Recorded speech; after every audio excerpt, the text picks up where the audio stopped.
మా తాతయ్యకి ఒళ్ళు నొప్పులని రోజు ఏడుస్తుంటాడు. ఏడుస్తుంటే మా నాన్నగారికి నచ్చట్లేదు. మా తాతయ్యని కొట్టేస్తున్నాడు గట్టిగా. తాతయ్య ఏడుస్తున్నాడు, ఏడుస్తూ పనుకుంటున్నాడు. అది చూస్తుంటే నాకు మా నాన్న విలన్లా కనిపిస్తున్నాడు నాకు. మా నాన్న విలన్లా కనిపిస్తున్నాడు నాకు. మా నాన్న మా తాతయ్యని కొట్టకుండా ఉండాలంటే నేనేం చేయాలి అని ప్రశ్నిస్తున్నాడు ఒక 8 సంవత్సరాల బాబు. సోషల్ మీడియాలో ఈ వీడియో వచ్చింది.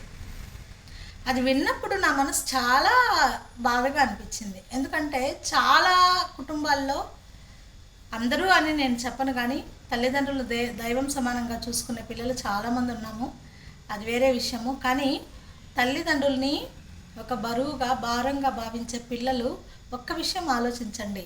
ఎందుకంటే రేపొద్దున మనం ఆ ప్లేస్లో ఉండబోతున్నాం.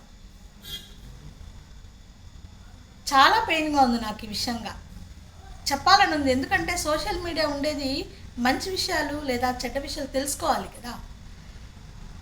ఈ సోషల్ మీడియా ద్వారా మీ అందరికీ చెప్పాలని నాకు అనిపిస్తుంది. నమస్తే, welcome back to Deepa's world. ఒక్కసారి ప్రశ్నించుకోండి. ప్రతి తల్లిదండ్రులు పిల్లల్ని ఎంత కష్టపడి పెంచుంటారు. తల్లిదండ్రులు మిమ్మల్ని, నేను ఒప్పుకుంటాను, తల్లిదండ్రులు అందరూ సమంగా లేరు. తల్లిదండ్రులు అందరూ పిల్లల్ని ప్రేమగా పెంచుకోలేదు. కానీ వారి అర్హత ఒకే ఒకటి, ఏంటంటే మనల్ని జన్మనివ్వడం.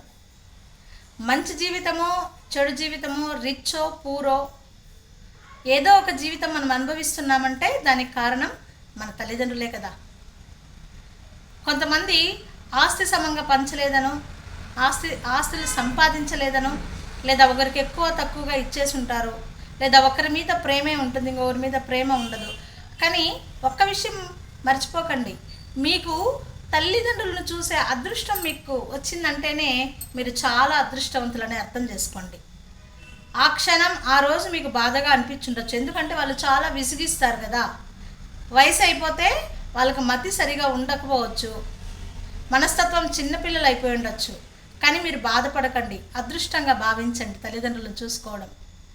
ఎందుకంటే అది రుణం. మనకు కర్మ ఒకటి ఉంటుంది కదా, కర్మ అనేది ఒకటి ఉంటుంది కదా, ఆ కర్మ మనల్ని వదిలిపోదు. కాబట్టి తల్లిదండ్రులను చూసుకుంటే మీకు మంచి జరుగుతుంది. అది ఎవ్వరికైనా. వారు విసిగించినప్పుడు వారు మనతో ప్రేమగా ఉన్నన్ని రోజులు గుర్తు చేసుకోండి. వారు మన కోసం చేసిన త్యాగాలు గుర్తు చేసుకోండి. వారు కష్టపడి మనకు సౌకర్యాలు కల్పించినవి గుర్తుంచుకోండి. అలా గుర్తుంచుకుంటే తల్లిదండ్రులు మనం ద్వేషించం. మంచి జీవితం అంటే ఆస్తులు అంతస్తులే కాదు, మంచిగా బ్రతకడం నేర్పించడం కూడా చాలా గొప్పే. నా లైఫ్లో నేను చాలా గర్వంగా ఫీల్ అవుతాను నా తల్లిదండ్రులు ఉండడం. ఎందుకంటే సక్రమంగా బ్రతకాలని నేర్పించారు, జ్ఞానాన్ని ప్రసాదించారని నేను అనుకుంటున్నాను. ఎందుకంటే ఒక తప్పు చేయడానికి మనం ఆలోచించే గుణం మనలో కలిగి ఉందంటేనే మన పేరెంట్స్ మనకి ఇచ్చిన జ్ఞానం అది. చాలామంది అంటుంటారు సంబంధాలు చూసేటప్పుడు, పెళ్లి సంబంధాలు, ఫ్యామిలీ బాగుంటే చాలు, ఫ్యామిలీ బాగుంటే మాకు ఆస్తులు అంతస్తు లేకపోయినా పర్వాలేదు అని అర్థం. అంటే ఏమని అర్థం? తల్లిదండ్రులు, పేరెంట్స్ బాగుంటే పిల్లల్ని మంచిగా పెంచి ఉంటారని. కాబట్టి పేరెంట్స్ మంచిగానే పెంచుతారు పిల్లల్ని. ఈరోజు వాళ్ళు ముసలి వాళ్ళు ఆగిపోయి ఉంటారు, రేపు మనం ఆగిపోమా?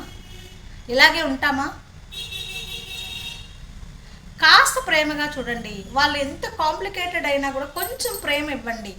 వాళ్ళని చెయ్యి ఎత్తి కొట్టకండి, పాపాలు అవి. ఈరోజు ఆ అబ్బాయి వాయిస్ వాళ్ళు టీవీలో వేసుంటే నా మనసు ఎంత బాధపడిందో. ఈ విషయం చెయ్యాలి, వీడియో చేసి పెట్టాలి అని అనిపించి వీడియో చేస్తున్నాను. దీనికి ఎక్కువగా కారణం ఆడవారే అవుతున్నారేమో నేను అనుకుంటున్నాను. ఒక్కసారి తల్లులు, మహిళలు అంటేనే అమ్మ మనసు కదా, ఆడదంటే అమ్మ మనసు. ఒక్కసారి ఆలోచించండి. ఎంతమందో మీరు బాగా చూసుకుంటే మీ వారు ఏమనగలుగుతారు? ఒకవేళ భార్య చనిపోయి భర్త ఉంటే వాళ్ళ తండ్రిలాగా చూడండి. తల్లి చనిపోయి తండ్రి ఉంటే తండ్రిలాగా ప్రేమించండి. అత్త మామయ్య ఉంటే కూడా మామను కూడా ప్రేమలాగా చూసుకోండి. ఆ పుణ్యం ఎక్కడికి పోదు. మనం చేసే ఏదైనా కర్మ మన చుట్టూ ఉంటుంది. దయచేసి ఈ విషయాన్ని నేను ఎంతవరకు చెప్పానో లేదో నాకు తెలియదు, కానీ నాకు మాత్రం ఈ విషయం మీకు చెప్పాలనిపించింది. ఎందుకంటే సోషల్ మీడియా మనం వాడుతున్నాము, వీడియోలు పెట్టుకుంటున్నాము, ఆ వీడియో 10 మందికి పనికొచ్చేలాగుంటే మరీ సంతోషం కదా. ఈ వీడియో ప్రతి ఒక్కరూ చూస్తారని, మీ అభిప్రాయాలు చెప్తారని. తల్లిదండ్రుల్ని ద్వేషించే వాళ్ళు, తల్లిదండ్రులను నిందించే వాళ్ళు చాలామంది ఉన్నారు. ఎందుకంటే కొంతమంది మూర్ఖులు వారిని సమంగా చూసుకునే సందర్భాలు చాలా ఉంటాయి. ఎందుకంటే ఒక కోడలు ఒక ఇంటి నుంచి వచ్చిన తర్వాత, కొత్తగా వచ్చినప్పుడు వాళ్ళ లోపాలని ఎందుకంటే చిన్న వయసులో పెళ్ళిళ్ళు జరుగుతాయి కాబట్టి, అప్పుడు మొదట కాబట్టి కొన్ని తప్పులు చేసుంటారు. వాళ్ళని ప్రేమగా చూసుకోకపోవడము, వాళ్ళని అవాయిడ్ చేయడము, వాళ్ళను కొంచెం ఇబ్బంది పెట్టడం జరిగి ఉంటాయి. అయితే పోనీ క్షమించే గుణం మనలో ఉంది కదా. ఒక స్త్రీ అంటేనే క్షమాగుణం కదా.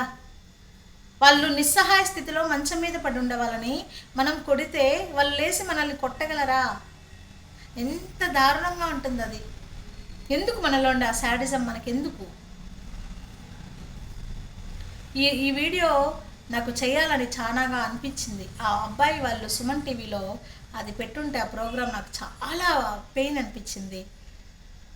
వీడియో చేయాలనిపించింది, చేస్తున్నాను. దయచేసి ఆలోచించండి మీరు ఒక్కసారి. స్త్రీలే, మహిళలే ఎక్కువ.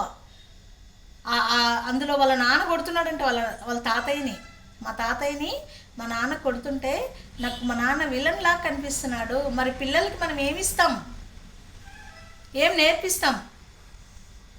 కాబట్టి పిల్లలు దయచేసి ఆలోచించండి. ఇవాల్టి పిల్లలే రేపటి పెద్దలం. ఈరోజు మనం మన తల్లిదండ్రులకు పిల్లలమైతే రేపు మన పిల్లలకి మన తల్లిదండ్రులం. ఎందుకంటే మనం ఇచ్చిందే మనకు వస్తుంది, ఇందులో సందేహమే లేదు. దయచేసి ఆలోచిస్తారని విన్నవించుకుంటూ థ్యాంక్ యూ సో మచ్.